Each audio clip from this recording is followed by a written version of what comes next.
Olá, tudo bem? Graça e paz, louvado seja o nosso Senhor e Cristo Jesus, o ressuscitado. Vamos a mais uma mensagem a respeito da graça de Deus. O tema vai ser: os religiosos vivem nos rudimentos deficientes, fracos e inúteis de Moisés. É isso mesmo. Os religiosos vivem nos rudimentos deficientes, fracos e inúteis de Moisés. Infelizmente, é isso que acontece para todos que praticam os preceitos do antigo pacto. Já eram para serem mestres, mas, infelizmente, ainda necessitam de leite, pois são como crianças todos os que vivem da velhice da letra. Você fala para uma pessoa religiosa, evangélico, o católico entende até mais ou menos, uma pessoa que eles dizem que está no mundo entende tranquilamente quando você fala da liberdade que há dos que está em Cristo, como é bom viver a graça, sem mandamentos, sem ordenanças, sem cerimônias, sem rituais. Porém, se você fala com um evangélico, um religioso desses pentecostais, eles dizem que você é herege. Realmente nós somos mesmo, nós os pregadores da graça não concordamos com o que eles pregam a lei de Moisés, e o fim da lei foi Cristo. Eles vivem ainda o Jesus de Nazaré, eles vivem ainda o homem que foi crucificado, eles vivem ainda o véu, porque por trás daquele véu estava o Filho de Deus, estava o Espírito do próprio Deus, e eles vivem o véu. Paulo disse: não mais vivo eu, mas Cristo vive em mim. Mas eles não acreditam. Eles pensam que o que Paulo falou em Romanos, em Gálatas, em Efésios, Colossenses, muitos contradiz, diz que aquilo ali foi o homem Paulo falando. Mas Paulo disse: não vivo eu mais, mas Cristo vive em mim. O que Paulo estava fazendo, o que ele se propôs a fazer, foi repassar o que Jesus, o Cristo ressuscitado em espírito, ordenara quando ele recebeu a revelação, as revelações da sã doutrina no terceiro céu. Então o Espírito da graça é quem falava por Paulo. Paulo era apenas um corpo, mas quem estava na mente dele, quem se movia no espírito dele, era o Espírito da graça, o Espírito de Deus, pregando a sã doutrina, pregando a novidade de vida, preparando os irmãos que dali a alguns dias, meses, anos, viria o julgamento, o qual veio no ano 70. Então, quando você fala essas coisas para um religioso, eles só falta te apedrejar, que você é herege, que você é endemoniado, que você é um perturbado. Mas como pode ser perturbado, herege, alguém que abre e mostra que está escrito? Uma coisa é se eu pegasse uma cartilha, um jornal, um rascunho que eu houvesse feito e falasse: aqui, ó o que eu escrevi para você, ó, leia. Mas não é isso. Então como que pode chamar alguém que prega a graça, que prega a sã doutrina, que fala das boas novas do Evangelho, não do Evangelho da circuncisão, mas sim do Evangelho das boas novas, o Evangelho para nós gentios? Como pode falar que uma pessoa dessa é herege? É endemoniado? É Beelzebul? Como pode? Se você vai lá e abre Gálatas, capítulo 3, versículo 7, aí você começa a ler. Se o ministério que era da condenação, como pode ser isso? Por quê? Eles são ainda como criança. Eles vivem nos rudimentos deficientes, fracos e inúteis de Moisés. É assim que eles vivem. Por isso que quando você dá um alimento sólido, você dá um pedaço de um mocotó, eles estranham, dá dor de barriga, eles engasgam. Por quê? Porque eles estão acostumados só com papinha, com leitinho. É igual o papagaio, só está naquela papinha. Porque quem prega a papinha come nos seus banquetes filé mignon, picanha. É assim que vive. Eles estão na papinha, mas os seus mestres, os seus instrutores, estão se banqueteando no mais fino dos alimentos. Assim disse o escritor de Hebreus, que eu acredito ter sido escrito por Apolo. Isso é eu. Leia Hebreus capítulo 2, versículo 3. E de lá você vai para Atos capítulo 18, lá no finalzinho, quando fala de Apolo. Então vamos ler o que o escritor de Hebreus disse. Isso daqui é da Bíblia Viva, esse texto é da Bíblia Viva, se eu não me falha, é 2002, não é 2007. Hebreus capítulo 5, versículo 12. Vocês agora já são servos de Cristo há muito tempo e já deviam estar ensinando aos outros. Mas, em vez disso, vocês estão regredindo, a tal ponto que precisam de alguém que lhes ensine tudo de novo, até mesmo as primeiras noções da palavra de Deus. Vocês são como criancinhas que só podem beber leite, sem idade suficiente para o alimento sólido. É assim que está a religião. O tema não é esse, mas se enquadra. Eles vivem nos rudimentos deficientes, fracos e inúteis de Moisés. Por quê? Porque eles ainda estão no leite, eles ainda estão nos primeiros rudimentos. Eles estão vivendo o que Jesus de Nazaré, filho do homem, praticava. Eles dizem que o batismo é na água. Eles dizem que é a água que purifica a pessoa, mas não é. Depois da cruz, o batismo foi na cruz. Romanos capítulo 6, versículo 3 e 4. Efésios 4, 9, se eu não me falha a memória, só há um batismo. Efésios capítulo 4, no seu versículo agora. Só há um batismo, só há um Senhor, só há uma fé.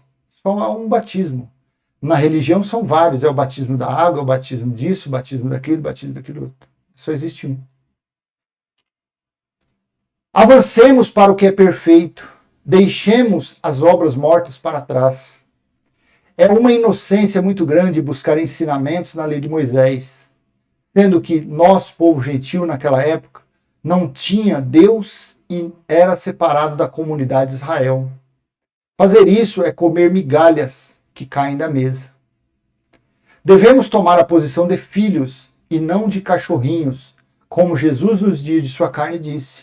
Veja, aonde a teologia ensina os seus ouvintes, os seus fiéis, a buscarem justificativas para agradar a Deus, praticando obras que Jesus de Nazaré não trouxe para o povo gentil. Ele veio apenas para os perdidos da casa de Israel. Mateus, livro histórico, que eles dizem evangelho, mas na verdade são livros históricos, são livros, Mateus, Marcos, Lucas e João, são os livros que contam a história do Filho do Homem, de Jesus de Nazaré. E ali não era Novo Testamento, porque para um testamento ter validade, o testador tem que morrer. E ali Jesus estava vivo. Então é histórico.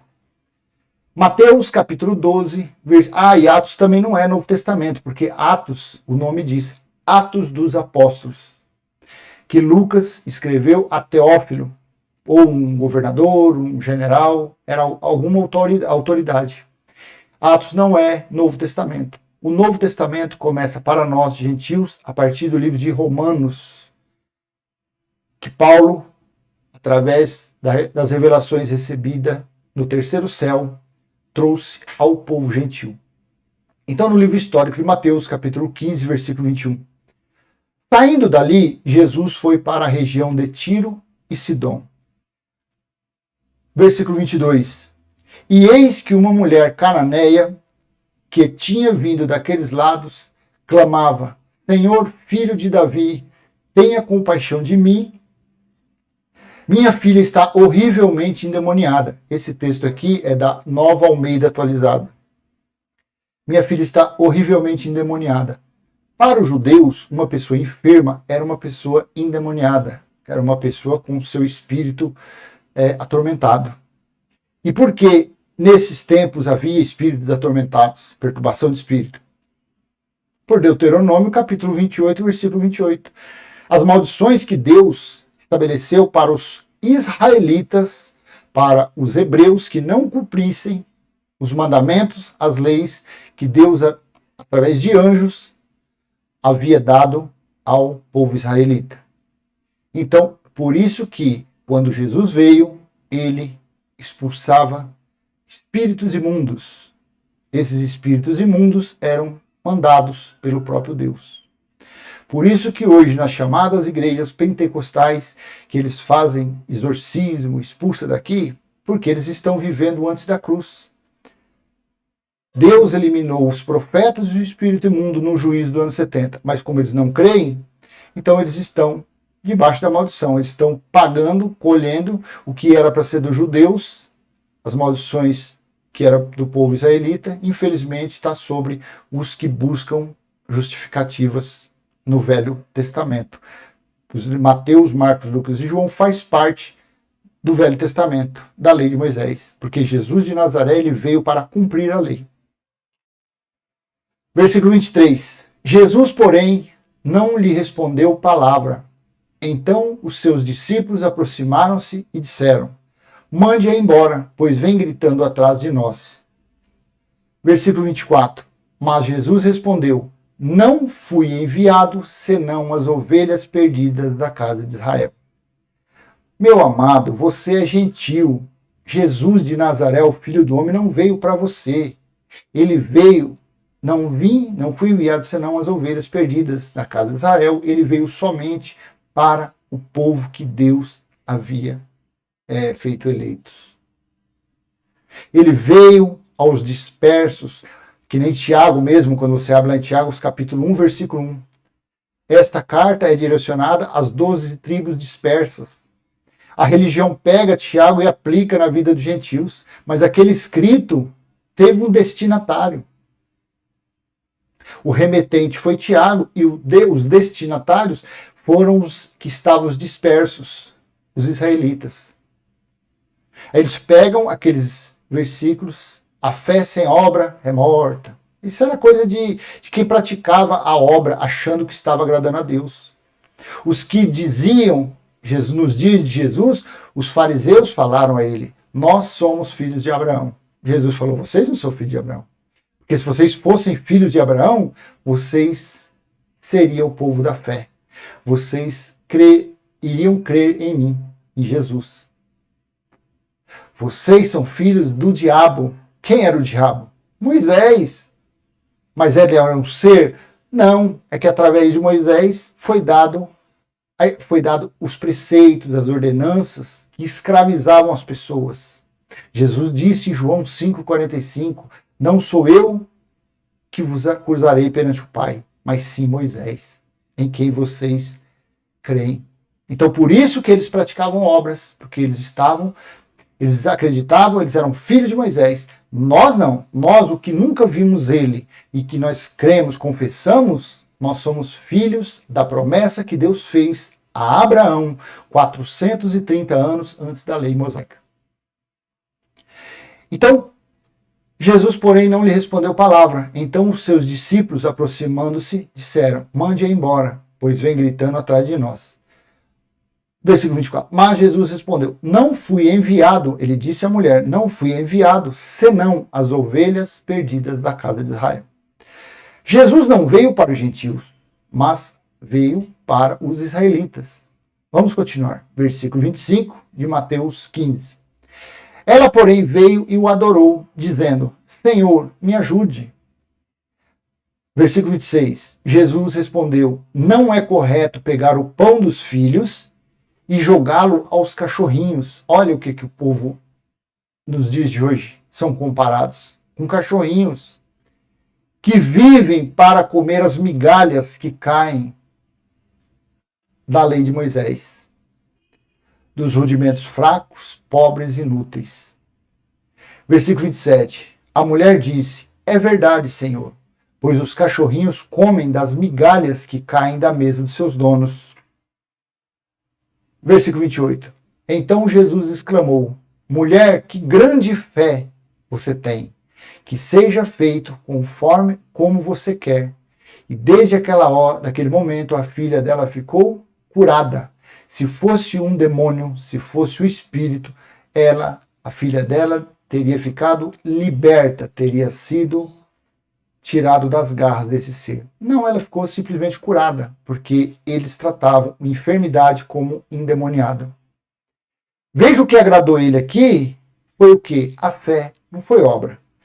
A mulher não deu dízimo, a mulher não fez holocausto, a mulher não fez sacrifício, a mulher não fez obra alguma, a não ser o que, como ela era uma gentia, ela fazia parte, ela uma estrangeira, ela fazia parte dos descendentes dos filhos da promessa, porque Abraão não teve descendentes, teve o descendente que foi Cristo, mas ela fazia parte da promessa que Deus havia feito a Abraão, que os filhos de Abraão seriam os filhos da fé. Então, o que essa mulher fez foi agradar a Jesus de Nazaré, que veio para os perdidos de Israel, mas com a sua fé demonstrou a sua confiança e assim a filha dela foi curada.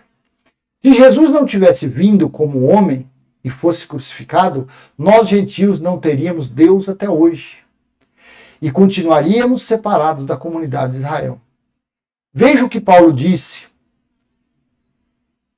Nunca se esqueçam de que antigamente vocês eram pagãos. Efésios, capítulo 2, versículo 11 em diante. Nunca se esqueçam de que antigamente vocês... Aqui eu já estou no texto, desculpa, aqui eu já estou no texto, não estou no texto da Bíblia Viva.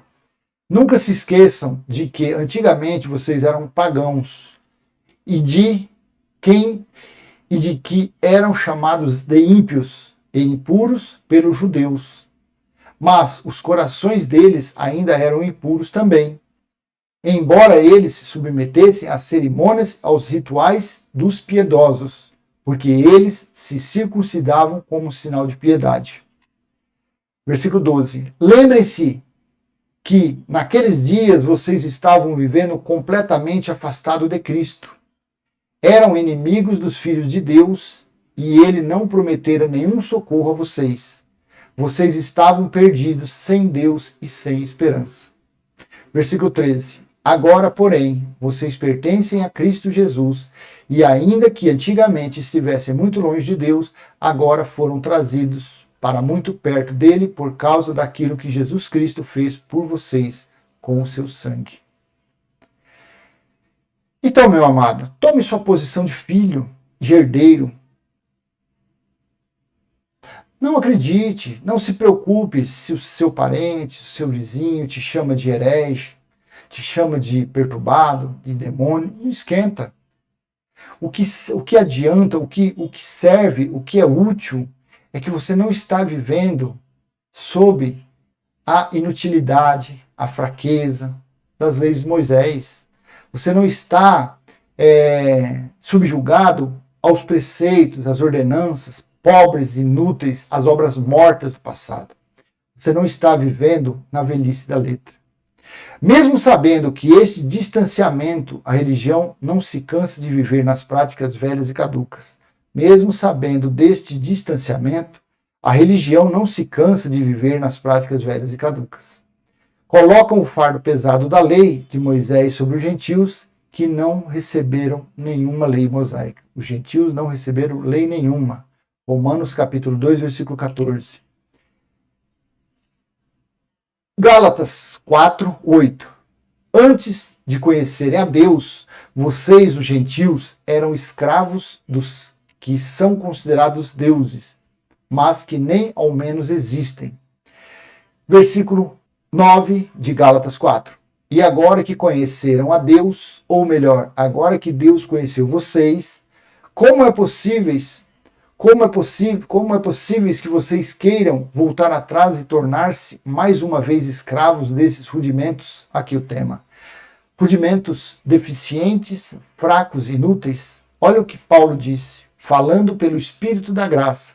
Não era Paulo, o hebreu dos hebreus, o fariseu dos fariseus, não era aquele que perseguia, aqui não era mais ele, aqui ele falava pelo Espírito da graça. Então, uma coisa, tome muito cuidado, não despreze o Espírito da graça, não menospreze a sã doutrina. Se você não quer praticá-la, tudo bem, fique sendo disciplinado, fique carregando um fardo pesado, fique aí vivendo de obras mortas, mas não menospreze o Espírito da graça. Paulo não falou por ele, Paulo falou pelo Espírito da graça.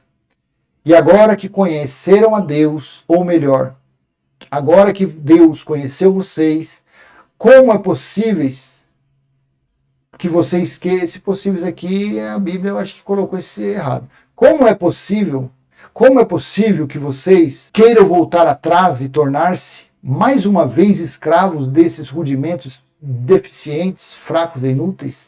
Assim que a religião faz com você. Assim que a religião tem feito aí fora com todo mundo. Levando as pessoas às práticas dos rudimentos deficientes, inúteis, de obras mortas. Praticando algo que foi no ano 70 DC, na primeira era cristã, foi derrubada, finalizada. A lei, ela se findou, ela terminou em Cristo. Não há mais lei de Moisés. O que existem hoje em prefeituras, estados e países são as leis dos homens que nós devemos cumprir. Mas a lei de Deus, hoje, ela é espiritual. Ela é colocada em nossa mente e nosso coração. Não está mais em tábuas de pedras. Não está mais em ordenanças e preceitos e doutrina de homens. Isso não, acabou. Versículo 10. Vocês estão observando dias especiais, ou meses, ou épocas, ou anos. Páscoa judaica, eles comemoram a Santa Ceia todo primeiro domingo. Mas não existe Santa Ceia na Bíblia. Ah, mas Coríntios 11, 17, ali era festa de ágape, era ceia. O que é ceia? Ceiar é jantar. Cada um trazia um leitão, um quarto de boi, uma farofa, um angu, e ali eles se reuniam e faziam. Ali não era ceiar um pedacinho de pão, não. Leia com bastante atenção ali, que era uma ceia, um jantar. Então eles ficam praticando tá vendo? Vocês estão observando dias especiais, dia disso, dia daquilo, dia de Natal. Quem garante que foi o nascimento de Jesus naquele dia? Comemorando mãe de Jesus. Jesus não teve mãe. Ele mesmo chamou Maria, mulher, falou aí, ó, seu filho é este, que era João. Maria foi apenas um instrumento na mão de Deus para gerar Jesus. Então eles diz aqui, essas pessoas que frequentam esses lugares, eles praticam feriados, festas, tudo obra morta. Pedro já havia dito algo a respeito de colocar as ordenanças da lei sobre a vida dos gentios, os quais estavam se convertendo à graça de Deus. Veja, Atos, capítulo 15, versículo 10.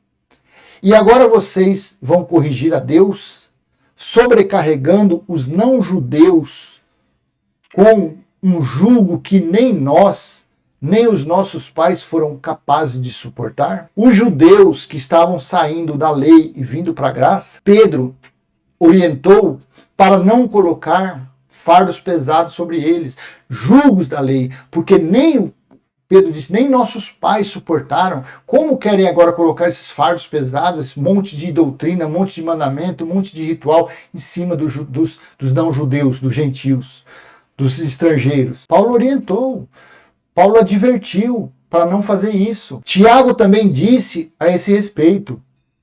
Veja, se você ler o contexto do capítulo 15 de Atos, você vai ver que foi uma discussão muito grande justamente sobre isso. Porque lá no capítulo 1, versículo 1, capítulo 15, versículo 1, começa assim, que havia uns judaizantes querendo colocar, dizendo que só a graça não era o suficiente para que as pessoas se salvassem, tinha que praticar as obras de Moisés. Então houve uma discussão muito grande. Aí envolveu Pedro, Barnabé, Paulo, Tiago e todos eles a respeito desse assunto. Então Tiago também disse a esse respeito, no versículo 19. Portanto, a minha opinião, a opinião de Tiago, depois daquela reunião, daquele feedback deles, Tiago disse, portanto, a minha opinião é que nós não devemos insistir que os estrangeiros que se convertem a Deus devam obedecer às nossas leis judaicas. Meu amado, quando eu leio esse versículo, essa daqui, essa aqui eu estou usando a tradução da Viva.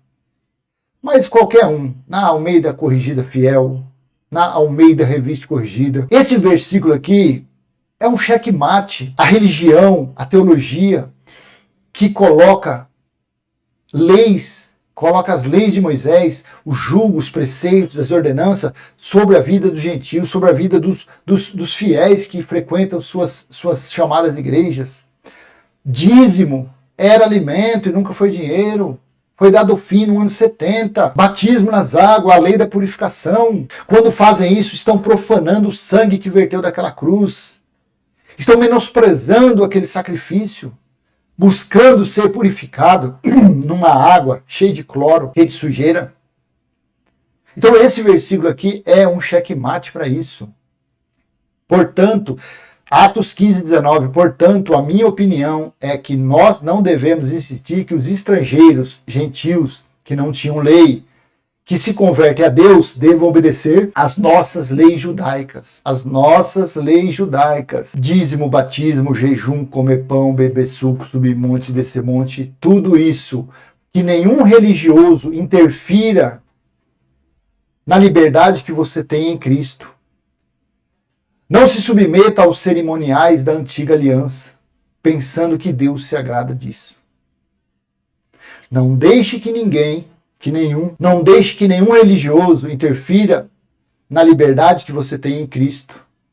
Não se submeta aos cerimoniais da antiga aliança, pensando que Deus se agrada com isso. Colossenses 2,16. Portanto, que ninguém censure vocês por aquilo que comem ou bebem, ou por não comemorarem as festas e feriados judaicos, ou as cerimônias de lua nova, ou sábados, ou shabat.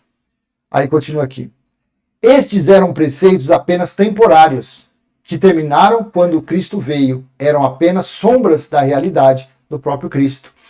Então, quem está no Cristo ressuscitado, quem está no Cristo que veio, que ressuscitou ao terceiro dia, não vive mais no Cristo, no Jesus de Nazaré. Não vive mais nos mandamentos, nos preceitos, nas ordenanças do antigo pacto. Porque eram sombras. Aquilo lá era só sombras. Foram rudimentos fracos, pobres, inúteis. Foram obras mortas. A realidade agora, a realidade depois da cruz é o Cristo ressuscitado. É nesse que nós temos que viver. E nesse Cristo não há mais obras mortas. Nós não devemos praticar obras nenhuma. Porque a obra perfeita Deus já fez, que foi enviando o seu Filho, dando ele como sacrifício, para finalizar a lei, para dar fim aos preceitos e aos mandamentos, e nos colocar na posição de filhos para Deus, para Ele. Colocar nós como herdeiro dele. E nós hoje podemos dizer, nós somos o melhor da criação de Deus. Nós somos, eu sou, você é o melhor da criação de Deus. Pregar esse evangelho fermentado que tem por aí é fácil. Quero ver é ter peito para encarar este sistema fraudulento, mentiroso, ganancioso, formado por falsos profetas, ricos e poderosos, e proclamar a sã doutrina, não levedada, e lendo os versículos que eles têm mantido por séculos escondidos dos seus ouvintes. Por isso que muitos deles estão atordoados com o crescimento dos pregadores da graça. E não adianta chorar, terão sim que voltar a aprender as Escrituras do jeito certo, sem mentiras, manipulação ou fraudes. Está escrito, então lê. Graças e paz. Vou encerrando por aqui. Espero que essa mensagem tenha sido útil para você. Se foi, dê um like, compartilhe. Vamos levar a sã doutrina, a mensagem do Evangelho saudável aos nossos irmãos que estão sendo enganados, que estão sendo manipulados por esse sistema religioso mentiroso, enganoso que tem por aí. Graça e paz. Tchau, tchau. Até a próxima, se Deus assim permitir. E se foi útil, dê um like, compartilhe e se inscreva no canal.